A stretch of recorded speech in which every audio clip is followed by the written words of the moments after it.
In the previous video, we looked at determining the domain of a fraction. And so now we'll be looking at determining the domain of a square root term. So here we have f of x is equal to the square root of 5 minus 3x. And so to solve this example problem, we want to determine the x values that cause the function to not produce a real number. And so that will tell us which x values to omit from our domain. And so in order to do that, we'll be looking for when does the x value produce a negative square root. So we can go ahead and do that by setting the term underneath the square root to be greater than or equal to 0. So this will provide us x values that all x values that will produce a positive term underneath the square root.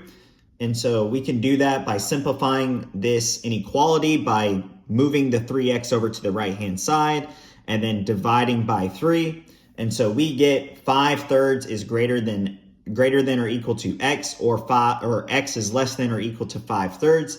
And so what this means is that all x values that are less than or equal to 5/3 will produce a positive value underneath the square root. So all of these positive terms will be a real number, which will be contained within our domain because we're only looking for real numbers. So all x values that are greater than 5/3 will produce an imaginary number, and we won't be able to include them in our domain.